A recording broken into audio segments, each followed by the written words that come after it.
Tijuana. Tijuana. Tijuana. Tijuana. Tijuana is innovation and manufacturing at a world-class level. Is skilled and high-tech industrial labor. Is San Diego's business and economic partner. Is the gateway to a smarter border, is nation, and our gateway to Mexico. Is diverse and inclusive. Is binational and bicultural. Is a hub of art and cultural innovation. Is surprising, a place that will open your eyes.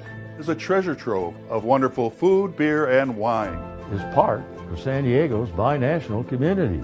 Is social innovation and philanthropy. Is innovative, dynamic, and vibrant collaboration. Tijuana is an open and plural society, a cluster of many communities that welcomes everyone. Tijuana is our friend, neighbor, and our partner. Tijuana. Tijuana. Tijuana. Tijuana. Tijuana. Tijuana.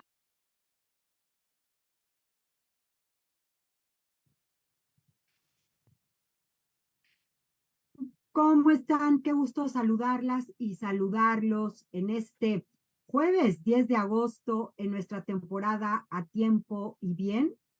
Y el día de hoy tenemos a un invitado que queremos muchísimo. Él entiende muy bien español, pero prefiere comunicarse en inglés para ser mucho más claro con ustedes. Así que buenos días, James. Buenas tardes, ¿cómo estás? Buenas tardes, I'm just fine. How are you? Gracias, gracias. Y tenemos a nuestro presidente fundador, José Galicot. Don José, buenas tardes. Buenas tardes, James. Buenas tardes, Claudia. Qué linda tarde tan hermosa para tener una reunión con un hombre que tan querido como James. Claro que sí. Y tras bambalinas está Gabriela Palazuelos, directora del Paseo de la Fama y de Marketing, siempre en los controles técnicos. Y muchas gracias a todas las personas que nos acompañan en Facebook. Pueden escribir sus preguntas. And we're going to be ready to read all your questions. And we're ready to start. And I'm going to share with you a little bio of James. He got a huge bio. So I'm just going to go short, James. But just feel free that we're going to be chatting. And you can add whatever I missed. So James Clark is managing director and director of development for California Bajío Associates. He works to link academic, business, and civic enterprises between the Californias y Baja California and the Bajío region of Mexico, Querétaro, Guanajuato, San Luis Potosí, Aguascalientes, and Michoacán. Clark is currently serving as a Chula Vista Commissioner on the International Friendship Commission and is senior advisor to the Institute of the Américas. Clark is a native of Illinois and a graduate of the University of Illinois at Urbana with a BS in marketing. Well, hello again, James. Hello, Claudia. So, Mr. Galicot, the floor is yours. You have worked in many places, and you have lived in many places also. So would you please tell us which are your favorite workplace and what is your favorite place to live? Well, I have worked in a lot of places. I spent my military time in Germany, a country I truly love and go back to as often as I can. I was working in Chicago for a company doing advertising and came to San Diego on vacation because a college fraternity brother had come here and moved here. So I came out and I thought, this is interesting. And I always thought San Diego was just a place people went on holiday, not anybody's worked. But I saw a bunch of suits driving through Mission Bay Park. And I thought, I could go back to Chicago and freeze for 2 weeks and come here for 50 weeks. Sounds like a good deal. And also I made trips across the border when I was there. My first trip to Mexico actually was my senior college trip. A friend and I, he drove an old Volkswagen Bug from Maryland, Baltimore, picked me up in Illinois, and we drove to Mexico City. It took us 4 days. The thing couldn't go more than 40 miles an hour. And then we also, we also went to Acapulco. At the time, I'd never heard of Acapulco. I said, "What is Acapulco?" He said, "Well, it's supposed to be a nice resort on the coast of Mexico." So we made that trip, and I fell in love with Mexico, to make everything short. I truly love the country. I've traveled in all but 3 states in Mexico, and hope to pick up those other 3 soon. So that was, after that, I came back, quit my job, much to the chagrin of my parents, because it was a good job, and came to San Diego without a job. But fortunately, within a month, I was able to get a job here, working for an advertising agency, and they assigned me the sports accounts. Those included the San Diego Padres, which were then a Pacific Coast team playing in Westgate Park, now known as Fashion Valley, and Caliente, which at that time was owned by a man named John Alicio. So I did the promotions for Caliente, and I did the promotions for that, which meant that I was going to cross the border a lot of times. I also, at that time, worked on Monday nights. It wasn't really work. I taught English in Tijuana, in one of the very poorest barrios between downtown and Playas. It was a place of no running water. The people had to go down, take a bus to go down to take a shower. They got their water from a well somewhere, but they had to learn English, because in those days, as Senator Gallicote knows, tourism was the only real business in Tijuana. And if you didn't know English, you couldn't get the job. So I had people from 8 years old, a little girl, to a Tijuana cop who was 28. So I thought that was a real good contact, to have a policeman in my pocket, or as a friend. So I did that. But back in San Diego, a friend who at that time was the head of public relations for Pacific Southwest Airlines, PSA, thought we could make some money by putting together airline in-flight magazines. So we bought a company that was in Los Angeles. And after 2 years in San Diego, Tijuana, I moved to Los Angeles and spent about more or less 28 years living in Los Angeles. So, and I love Los Angeles. I'm not one of the San Diegans who don't like it. I think it's a great asset for us, as is Tijuana for San Diego. In fact, I've always said I think Tijuana is San Diego's greatest asset. But anyway, we put together the in-flight magazine. Those are the seat pocket magazines that they don't have anymore. They took them all out during COVID and aren't there. But by the time I left, after 10 years, we had 10 airlines, 4 hotel chains like Westin, Intercontinental Hotels, Holiday Inns, Ramada. Airlines included Pan Am, the great U.S. international carrier, Delta, United, Continental, PSA, a lot of really good airlines. But I had the opportunity to buy, with a German partner, the City magazine in San Francisco. So I moved up there for 3 years. And so I got to know the whole state pretty well. But with that job, we sold the company, and I moved back to Los Angeles, which is really, really wanted to be. I never sold the house in Los Angeles, so it was a just-in-case thing. So there, I worked for doing consulting. I worked for a company called Freedom Communications based in Irvine, which owned newspapers at that time, about 10 newspapers and several television stations. But they had never owned magazines. And NAFTA was brand new, and they wanted us to get into the Mexican market. You couldn't own TV stations, and it was prohibitive to buy newspapers, but magazines were fair game. So we bought, I went to Mexico City, looked at a lot of business magazines, none of which we ended up buying, but we did buy a magazine called World Trade and another one called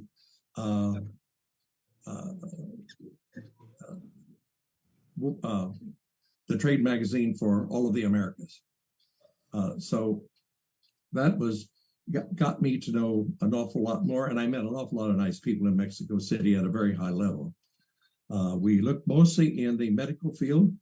We were looking at magazines called Mundo Médico, which is the largest publication in Latin America for Spanish speakers in the medical field. So, but I was there when the peso crashed and went from 3 to 9 to the dollar. And it also at the same time, the company in Irvine got nervous about now buying into Mexico. So they said, we think we won't do anything. Let's just pull it all back. But I believed in Mexico, so I stayed and was trying to work with some Mexican companies in Mexico City to market their goods in California. That turned out to be pretty good, except the California market for most companies is too big. For example, I had clothing companies. They wanted, if I could get them a contract with Macy's, they couldn't fulfill it because they simply didn't have enough people to do it. So after that, I came back and was asked to become the California director for the U.S.-Mexico Chamber of Commerce based in Los Angeles. So I did that for 5 years. We opened a sub-office in San Diego for San Diego Tijuana because we always said the Californias has an S on the end of it. So that was really interesting. We did annual trips to Washington to lobby the federal government and annual trips to Mexico City to lobby the federal government. So that gave me a good working knowledge of policy and in the two capitals. Unfortunately, or fortunately, we're as far away as you can get from both of our national capitals and still be in our own countries. So it makes it harder to lobby. And that's another subject that I can get into because I think we need a better lobbying effort, particularly in Washington, for the things that we need. So those were what I did. And then I was asked to sit on the international committee at the San Diego Regional Chamber of Commerce. So I said, okay, sure, I'd like to do that. I had been in San Diego anyway. So Leon Reinhardt, who at that time owned a bank in town, was the chair of the International Commission of the Chamber. And he said, we're thinking that we ought to have an office for Mexico here at the Chamber. And I said, I'd be interested in talking to you about that. He said, could you get it to me in a month? I said, I can get it to you tomorrow because I'd already prepared one for Los Angeles. So with the miracle of modern computers, I just took out Los Angeles, plugged in San Diego, made a few tweaks. And at that time, a man named Jesse Knight, who many of you know was the president of the chamber. And we were able to, they hired me. I came down and so now what do I do? Because there had been no job. There was no description of what I was supposed to do.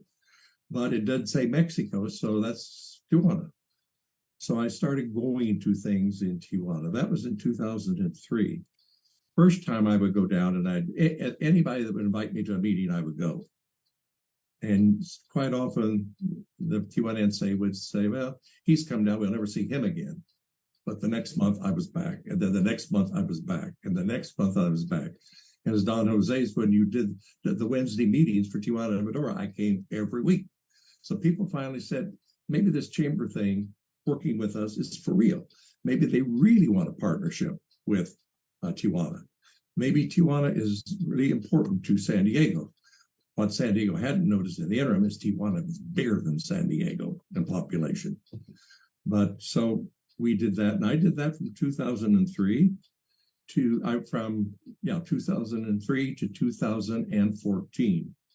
We put a lot of interesting cross-border programs.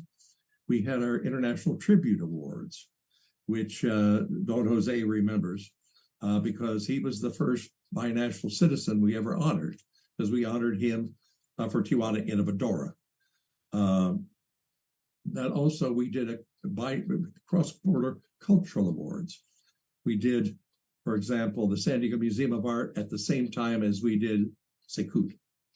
We did the Chula Vista Elite Athlete Training Center at the same time we did Centro de Alto Rendimiento. We did the Brady Children's Hospital with Hospital Infantil de las Californias. So people say, oh, there's something, the people that are doing the same thing as we are in Tijuana, or the Tijuanense said, there's San Diegans who are interested in doing things we are. So anyway, that was how we got that. We did that. We also did International Business Awards, these awards rotated back and forth between San Diego and Tijuana, and we did them with DATAC as our partner. So unfortunately, when I left the chamber, those were not really continued, but that was their business because we had formed the Smart Border Coalition out of the chamber, mainly by people like Malin Burnham said, we've got a dumb border. Steve Williams, we've got a dumb border. We need to get a smart border. So working with folks like Don Jose, Mary Walshock, who had been part of San Diego Dialogue, a predecessor, Solomon Cohen, other people who we put together the Smart Border Coalition, but we said, this is totally equal, both sides. We will have the same amount of board members of Tijuana and the same amount of board members of San Diego. And every board meeting, every other board meeting will move. Once in San Diego, then the next one in Tijuana, and then back to San Diego.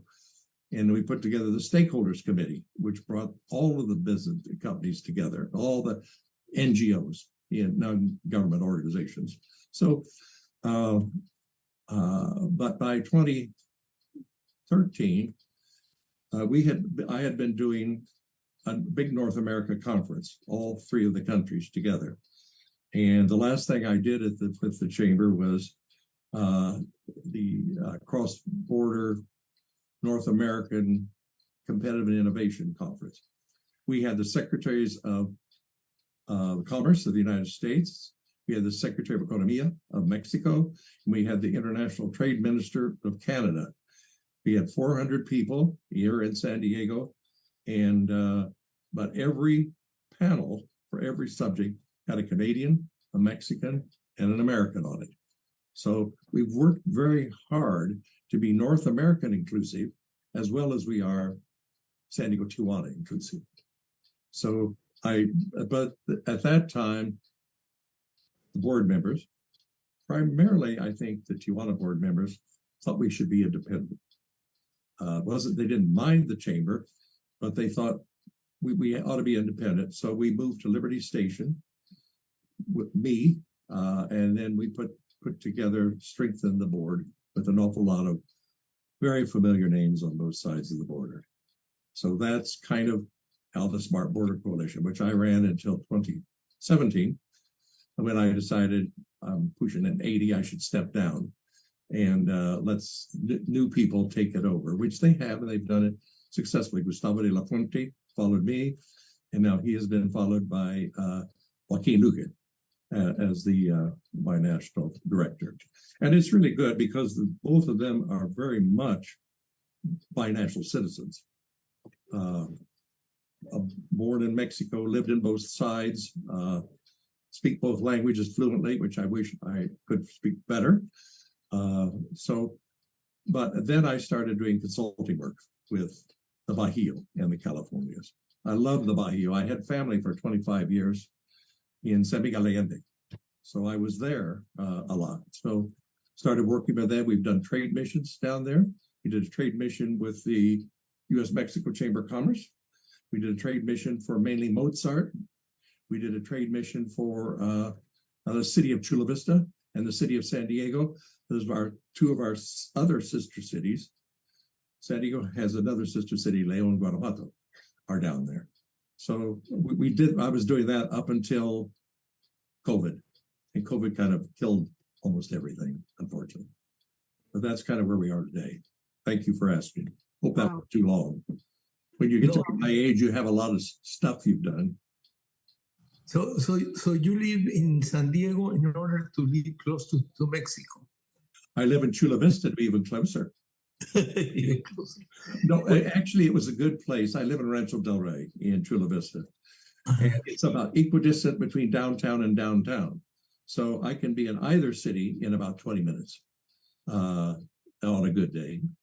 And so it was very convenient to be able to go back and forth. I'm a permanent resident of Mexico and a U.S. citizen, so I have feet in both countries. What's your hobby? Hobby? I like to travel, or I wouldn't have seen all but 3 of Mexican states. I just got back from a 3-week trip to Europe, to Rome, and then to the countries of the southwestern Balkans states, and then back to Italy. In September, I was in 5 countries in Europe. So I'm trying to make up a little bit for the time I lost during COVID traveling as well. But I also like to swim and I like to bike. I love to read. I love going to the cinema and to music and plays. I've been asked to be the Binacional director for mainly Mozart. We are planning in May a joint San Diego-Tijuana youth orchestra trip that will play on both sides of the border. And also the kids will go over to both sides and help clean up the beaches. We're funded by the Walter Munk Foundation.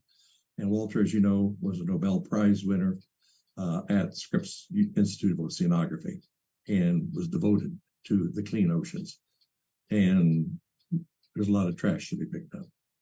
So I've also worked on like 7 other as an advisory boards, the San Diego World Affairs Council, the San Diego Diplomacy Council, Tijuana Innovadora Binacional, which is you all. I work with the German consulate because despite my English name, I'm of German heritage. Mainly Mozart and of course still the Smart Border Coalition when I can be helpful there. So, but Tijuana is so special. When I was honored to be taken into the Paseo de la Fama, along with Malin Burnham and Solomon Cohen and Jerry Sanders, I finished my little talk saying, Tijuana just makes me happy. And it does. Okay. One thing that, tell me who are your 3 favorite people in the world? Oh, I should have said my parents, but they're not in the world, unfortunately, anymore. I should say you, because you're one of my favorite people. It's very hard to limit it to 3. That's not even fair. Leaders that I admire Pope Francis very much. I admire President Biden. I think he has done a lot to restore credibility of the United States that we had lost. Those are 2, but I probably could make everybody unhappy if I try to pick a 3rd one. Thank you. James, you always have been recognized in the region as a pioneer. And I understand perfectly that you say that Gustavo and Joaquin and the people that is like trans-border people that were born here, that they speak both languages. But you know something, it was really easy to identify you because you are a tall man, you are a white man, and that helps a lot to, to notice that people in the United States are interested in Mexico.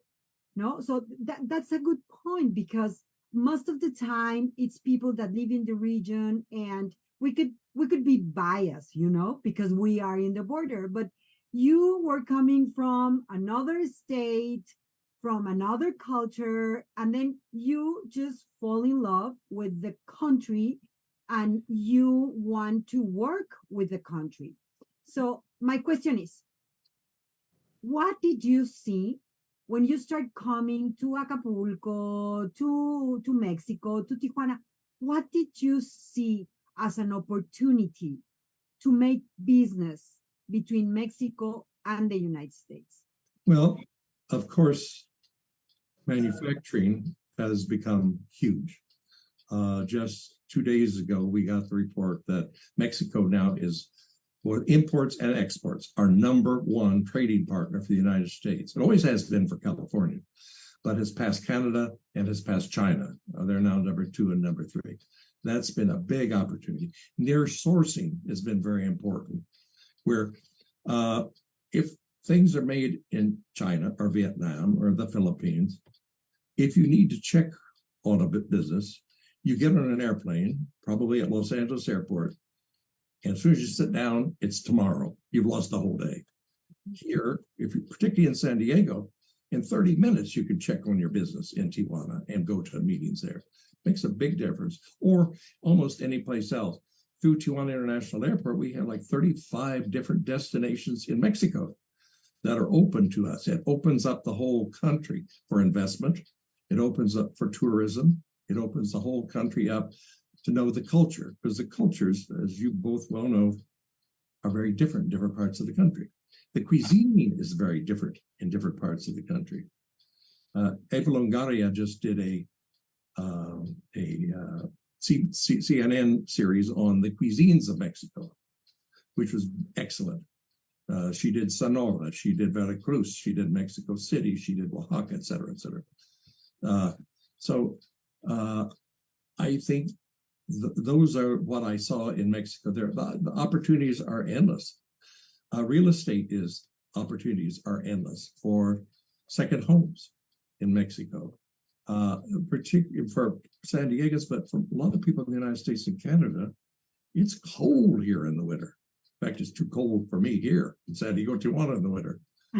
But there are opportunities to enrich yourself, either through a vacation or through a second home in Mexico. And the people who frankly don't know Mexico City are missing so much. People say, it's so far away. I said, no, it's closer than Chicago. But it's so hot because it's so far south. I said, no, because in Mexico, altitude is the same as latitude for weather. Mexico City probably has the best climate of any capital city in the world, I think. So there are a lot of opportunities for businesses. And when you talk to people, what I notice also is that you understand, you learn, and you apprehend the sensibilities and the protocols of both countries, no? And that's very important, because protocol, it's a huge difference, no? To be on time. Mm-hmm. What kind of jokes can we, laugh? How far or how close we should be? Do we have to kiss when we say hello? Do we have just shake hands? Mm-hmm. And you know perfectly how to do that. And you also advise the people how to do it. And that's your experience. So what I want to ask you right now is,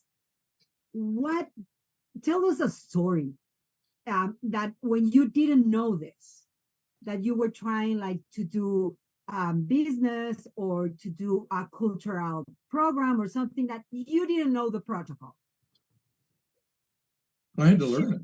I had to learn it, but there's one thing I've never been able to solve, and that was lunch. Because we put the coalition together, the Americans were eating lunch at noon, and the Mexicans wanted to have lunch at 2. So we compromised at the board luncheon meetings, they're at 1. What really happens is we get to the place in Mexico and people talk till 2 o'clock to serve. But that was the hard thing to do. Everything else is easy if you like people and understand people and want to work with people. The culture and the customs are different. Hopefully, you get a different feeling. Years ago, Mexico had a campaign called Mexico, So Near and Yet So Foreign. You could take that 2 different ways, but what they really meant was you get such a great experience here, and you get to see things you never have. Also, if you remember, Mexico was a developed country when there was not much in the United States.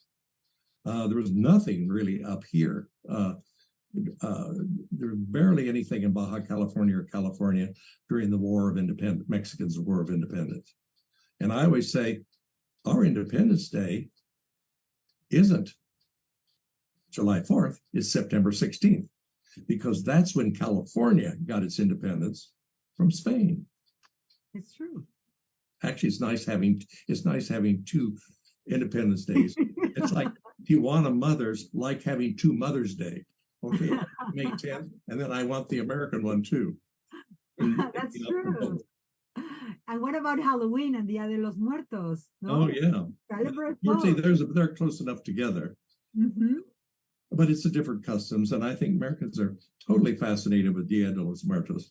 A lot of the things lately, the things we know about Frida Kahlo, the things we know about, particularly in the state of Michoacan. I spent a lot of time at Pátzcuaro. I have a very dear friend who lives in Pátzcuaro, and also in Morelia. And that's sort of the center of Dia de los Muertos. Yeah, if you were to have a friend that was going to be for the first time in Mexico, what would be your three advices? You got to have what in Mexico? See, suddenly there is an American that wants to go to Mexico. What would you advise him to do and to take care? Well, if you're talking about tourism, I say, the variety is endless, and you should read up on it. You can see almost every place today in the world on YouTube before you get there. So that's helpful. For business, if you want to locate a business there, I would advise getting good, sound Mexican help that you can trust. For example, one of our board members, Vesta Real Estate, has built industrial parks all throughout Mexico, from Tijuana to everywhere, to Querétaro. But they are binational people. Lorenzo Berho lives in San Diego as well as Mexico City. If you want to, if that's too big for you, if you want to know about, for example, I have a business, what should I do? Should I go do product co-sharing with somebody? But you also need, Gary Sweatback in Mexico, based in Tijuana, is a good example to help with that. But also, you need a good Mexican partner, a true partner as an American, because that you can trust and that you develop a relationship with. And if you find out, if you develop a good relationship with them, you'll start to know their whole family, and they'll start inviting you to their homes. In fact, Mexicans are much more hospitable than we are over here. So you need a good accountant too, that understands Mexican accounting principles, and a good lawyer. Because there are a lot of things that you have to do. If you want to set up a foundation, for example, that's a whole different thing in Mexico than it is over here. So you need good, solid Mexican help. And I think organizations in Tijuana, like Serie, Tijuana, DATAC. And DATAC are good companies to meet with.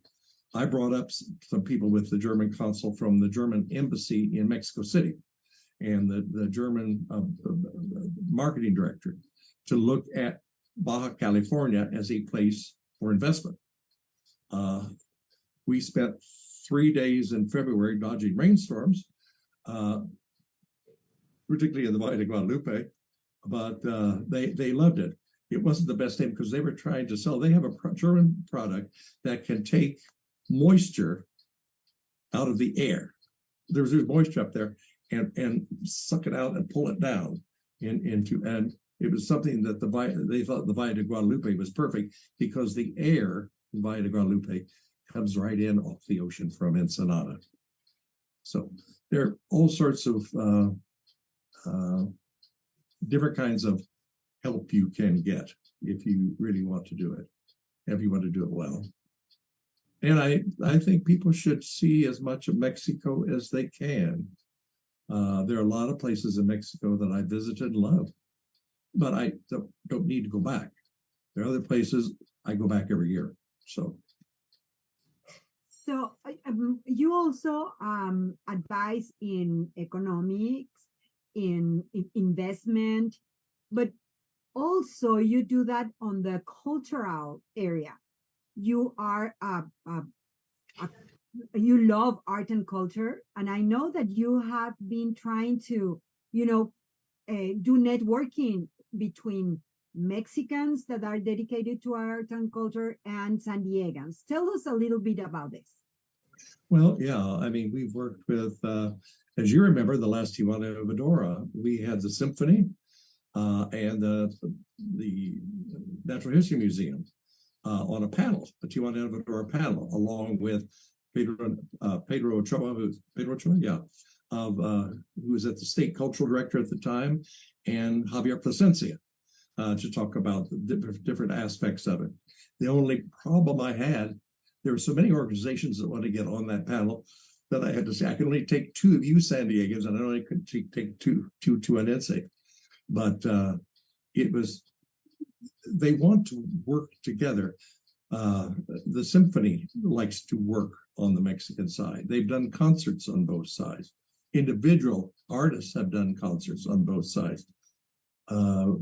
Mainly Mozart, that I'm the most familiar with, has Promotorio de Bellas Artes as a partner in Tijuana, and have done major youth concerts at Palenque in Parque Morelos. The nice thing about that is that a lot of kids are poor in Tijuana. That's not a secret. They're poor, and their parents can't afford an instrument to buy them so they can play, but they all have voices, so they can form a chorus and sing. I can't sing, so I definitely admire that. But they do things like that. We had an instance during COVID.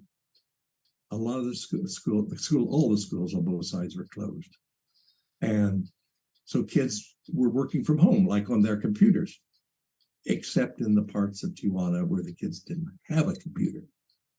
And so there were organizations like Tumasyo who helped provide the computers to the school, to the kids, and renovated the school so they could meet someplace and use the computers. Because otherwise, we lost 2 years of our lives. All of us lost something, whether it was travel, whether it was relationships, whether it was dining out, whether it was symphony, whether it was the baseball game. They weren't happening as we knew them. And we didn't like that. But we're trying to catch up now. But we're still catching up from COVID. And hopefully that sort of thing will never, ever happen again. Yeah, but they was a lot of work between Mexico and the United States, regarding the vaccines and regarding the cross-border with the business and maquiladoras and that. So we are like a model, the way the consulate and the CDT and everybody working that. The consulates particularly work very well together. We are so lucky to, in the last few years, have had multiple consuls general of the United States in Tijuana and of Mexico here in San Diego. They can also handle problems, situations between themselves. That would be a big deal if it made it to Washington or to Mexico City. And they're also very helpful. We found out when we wanted to bring the Mexican kids for this program next May that we're doing for mainly Mozart, a lot of the kids didn't have passports, and a lot of them didn't have visas, the Mexican kids. So we had to get the Mexican consulate to help us with passports. And then the U.S. consulate has been wonderful, putting one person in charge of helping the kids get their visas. And kids can't travel alone. So there have to be chaperones. Not every kid's parent has to come because they come in a bus and stuff. But that sort of thing is how we can do things here on the border to make it easier. We did a book that Don Jose is very familiar with called El Tercer País. Yes, we want to talk about it. It says 2 countries, 2 cities, 1 community. My contention is only 2 of those are true. It is 2 countries and 2 cities. It's not 1 community yet until we solve some of the problems. And if I could go into that if you'd like, but for example, the border itself, the border wait times make it difficult for people who want to just go down and go shopping in Tijuana, particularly want to go down and just have dinner. If they don't have Centro Global Entry, if I didn't, I'm not going to go down for a lunch for an hour and spend 2.5 hours to come back in the regular lanes. It's just not going to happen. So we've got to do a better job of lobbying Washington on that. Yeah, that's true. About the week, the governor of the state of Baja went to Washington and New York, and they put in the in Fifth Avenue a big picture of Tijuana and come to Tijuana. Do you like that kind of demonstrations, or you prefer another more subtle communication that make easier to the Americans to come and work in Tijuana? I think Tijuana for a long time had a very bad reputation with Americans. We've talked about that, Don Jose. The Americans used to go down there to drink during Prohibition, and they used to go down there to gamble when we didn't have all of our casinos in San Diego County. And during the war, the sailors, San Diego was pretty, but it was really boring.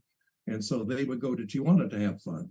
Well, those were not necessarily things that the people of Tijuana really want to remember too much. That was before the factories and before the cross-border businesses were really starting.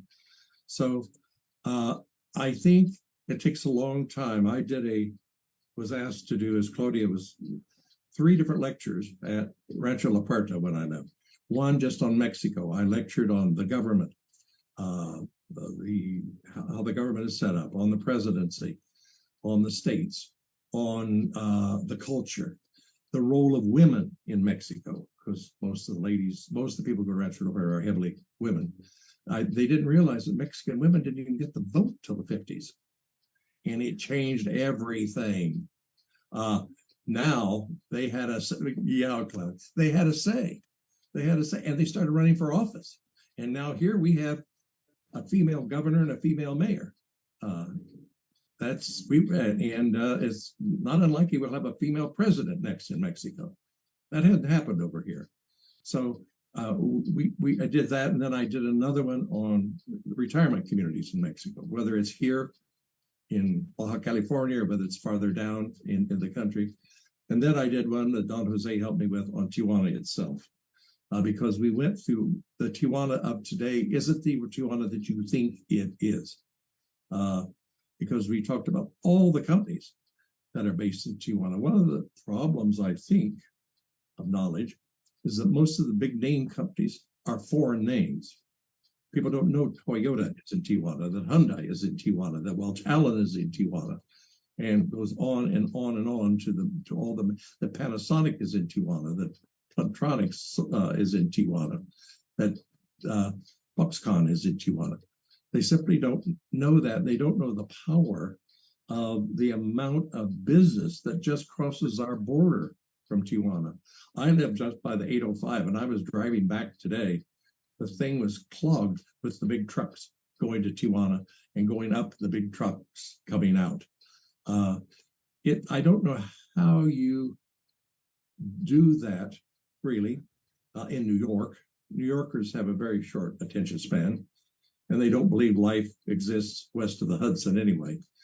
So, but I think you need to work with your partners. It's also good, for example, when DATAC and the San Diego Economic Development Corporation make trips together. They make trips together to the big air shows in Farnsworth and in Paris. To sell, you can make stuff on both sides. You can work on one side and you can live on the other side. They don't understand that only San Diego can do this. Los Angeles, you got to fight the 5, to come down. But San Diego, amongst all the cities in California or in the whole country, have the best advantage because we have a co-equal economic powerhouse on our border called Tijuana. And that's maybe what we should be saying in Chicago and in Washington and in New York and in Dallas. So James, you talk very beautiful about the border, and it's funny that you say we have a major and we have, and actually you're in Chula Vista, but that's so nice to hear because you really belong to the region. But as you know, there are many disparities, no? Economic, security, language. So what do you recommend when you are doing these trips and these recommendations so they can invest in Mexico and that they have to find a partner in the region? So what do you recommend? Because these disparities exist. I reckon one of the big things you mentioned is language. That's one of the big things that divide us is language. I think all San Diego schools from first grade through high school should have mandatory Spanish. And the schools in Tijuana all the way to high school or through high school should have mandatory English. These kids are going to live here on this border. They're going to be the leaders. They get to know each other. We need as many exchanges as we can get of people.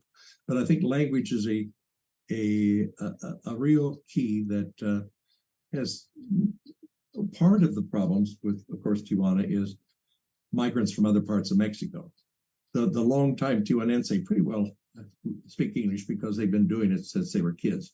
But it's from other parts of the country, from Jalisco, from Michoacan, from Veracruz, from Oaxaca, that they may not be fluent in English. And it's actually necessary to live in a binational community and to live in a global economy. So I think that is, also think we need, as I mentioned before, we need better lobbying in both Washington and Mexico City for things we need. It's inexcusable that the sewage problem that both countries have has not been handled. I noticed just today, Governor Newsom had sent a letter to President Biden, finally, saying, you have to send us money. We have to do this. We have to do it now. Well, that stuff has been happening. Tijuana grew too fast. You know, it really did. It outgrew its capabilities. It outgrew its infrastructure. It outgrew its roads. It outgrew its water. So, when I was first here back in the 60s, the Plaza Rio didn't exist. Everything was downtown. That's the only place you were going. You went down there to do what you did, which you don't do that anymore. So I think that's important too, that we make sure that our state leaders in California, that governor, we have a problem here. Most of the Californians in elective office have been, the governor is from Northern California. He was mayor of San Francisco. Sacramento is our fourth closest state capital. Our closest state capital is Mexicali. Our second is Phoenix. And for San Diego, it's Carson City, Nevada is third, and then Sacramento. It's a major haul just to go up there to talk to our state government. Now, fortunately, we have a U.S. Senator, Alex Padilla, who's of Mexican descent, who's an Angelino. And he's much more cognizant of Southern California and our needs. It's a huge state. It's the fifth economy of the world. And it's different. And the South is different from the North. And so we need to know the folks in Los Angeles better, because we have 4.5 members of Congress in San Diego County. They have 12 members of Congress. And we need for them to understand Los Angeles, you're a border county too. The trucks that come across the border go to the distribution centers on the east side of Los Angeles and the west side of Riverside County. The things that stock your IKEA and your warehouses and stuff come across the border. And fortunately, we're building a second crossing at Otay Mesa, but it takes time. It takes time. Many of the people that is listening to us, they are youth people. Who? They are, young people. Oh, good. our not me. Yeah. So what would be your advice? I mean, they hear that they have to learn English.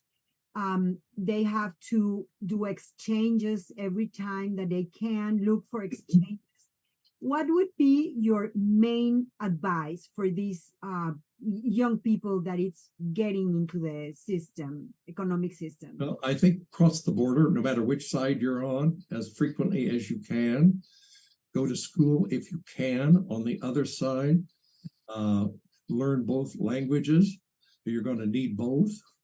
You need to know, you need to make friends. I think when Mary Walshock was on this program, she talked about her son and Yolanda Walther-Mead's son becoming good friends through school. If you have friends, that lasts your life. Then people tend to stay here in San Diego, Tijuana. They don't migrate as much. I think that's really important.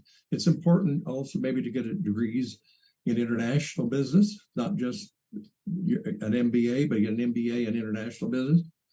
I have a very good friend's grandson who has just gotten a degree in international business from CETIS and is now working in Tijuana. His English is perfect. I guess his Spanish is perfect. I can't judge that, but it should be as a Tijuanense. So I think those are important that the youth should know. Know the region. Get involved with the government too. Get involved with elections. Those are the people that are going to affect your life. If you have political leanings, Republican or Democrat, Morena or otherwise, influence the people who are going to be running the governments. You need and become an intern if you can. Become an intern for a company if you can. Learn everything there is to learn while you're going to school. It's hard. Unfortunately, they have good stamina. Wow. One thing I love about you and the wise way to see the things that we have. Like now we have more Americans living in Tijuana that most of the cities in San Diego. So now we have a lot of expat.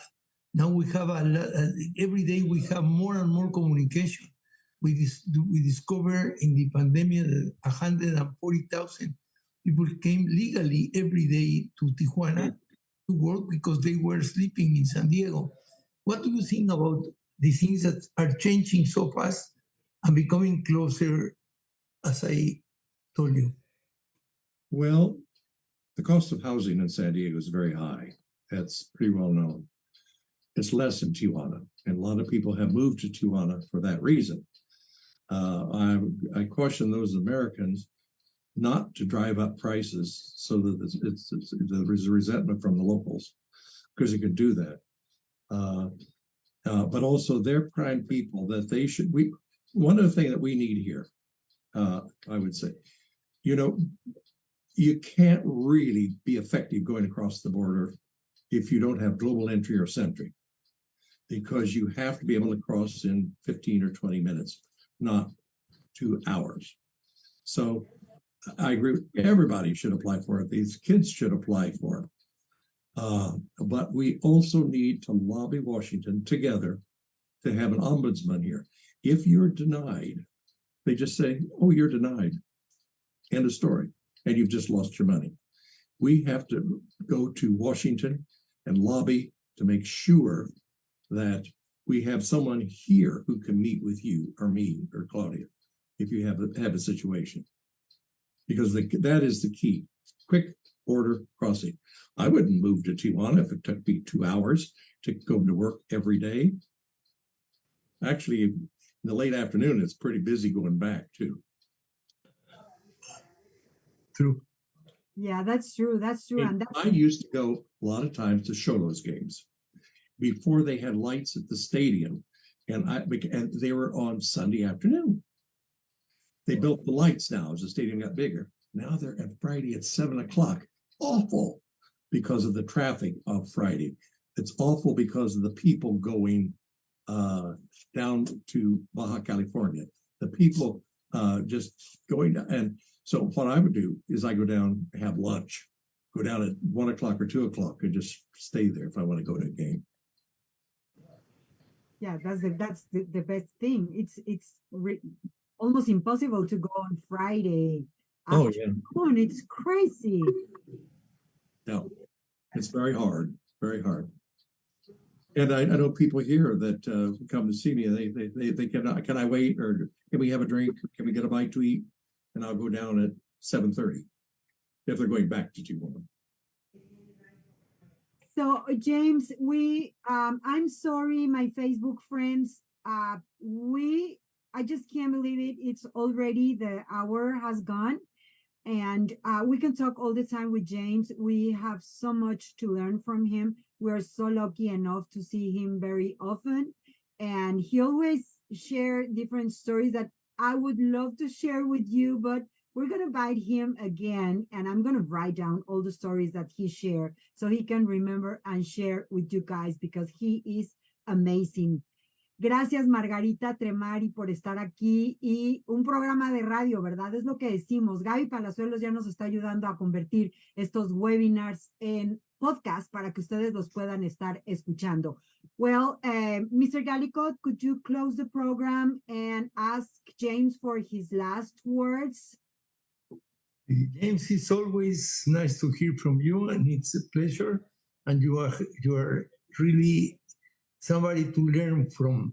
What would you like to tell the young people of Tijuana, besides studying, how they will develop skills to buy and work in San Diego, making $30 an hour when we make $30 a day in Tijuana?